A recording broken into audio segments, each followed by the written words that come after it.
Mining sits at the foundation of Bitcoin. Initially, the people who were running the Bitcoin software and trying to win in this Bitcoin mining race were the sort of fanatics who had fallen in love with this idea. Over time, Bitcoin mining has essentially become a specialized profession available to people who have some ability to set up these installations around the world. And so mining has increasingly become this specialized profession.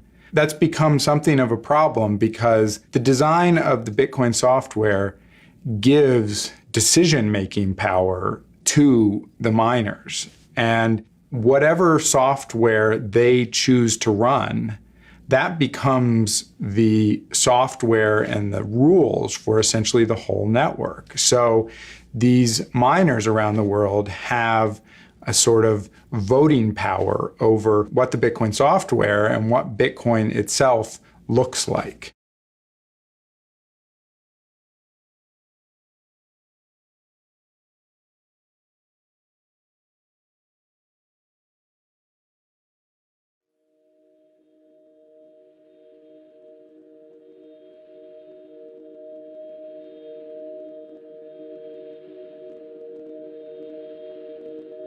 So when Satoshi Nakamoto came up with it, the real key question is how do you get these 21 million out there?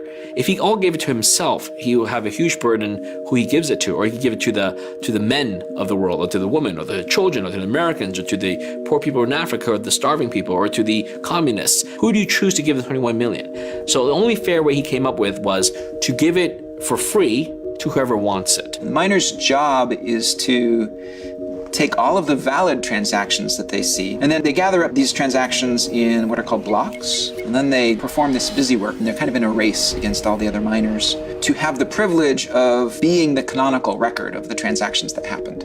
If they win that race, then there's a very special transaction at the beginning of every single block that awards them brand new Bitcoins.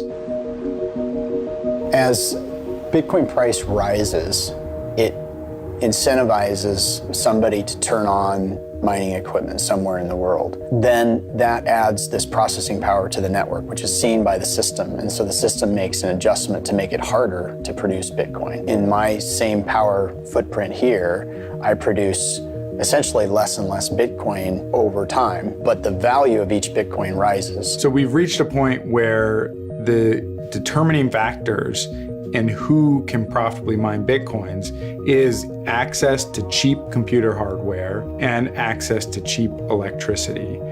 And right now, the place where those two things are the easiest to find are China.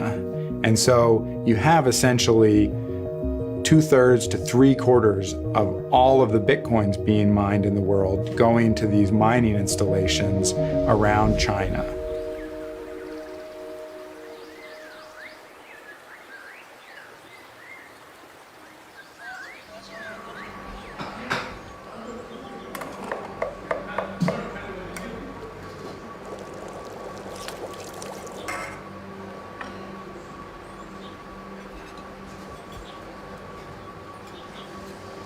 大概有15个人左右在我们就是公司工作，他们主要的工作是对于机器的照看，是的，他们在就是电站里面就是生活居住。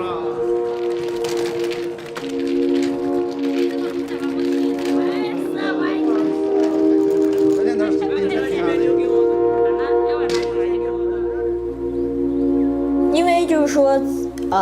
现在电价比较低廉的这个地方是相对于来说比较偏远的一个地方，而不是说是一种大城市里面。所以说，大家对于真正挖矿的所在地，就是说不是特别了解，有这方面的考虑。因为就是说，因为你有竞争嘛，中国的那种挖矿这一块的人来说，相对于来说比较多的。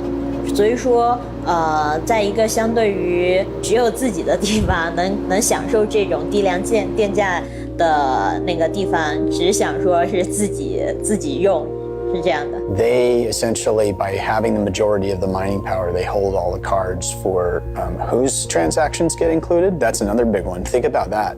Think about the possibility that due to maybe a governmental ruling or something, no transactions originating in the US for Bitcoin should be accepted to any of the blocks in China. That's a very scary, scary concept.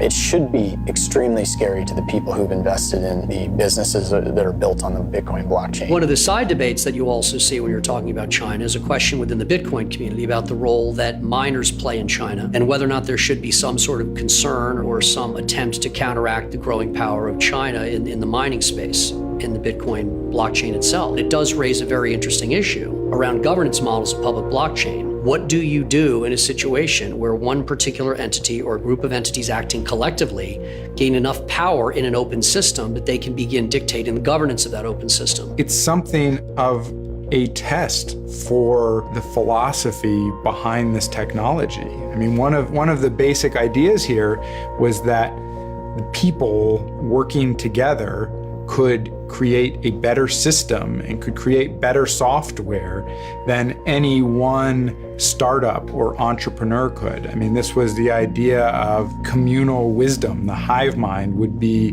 more successful than anybody working in isolation. It's not at all clear that that software being developed by volunteers all around the world is going to be able to adapt quickly enough to keep up with the existing powers and all the resources that they have to put into this experiment.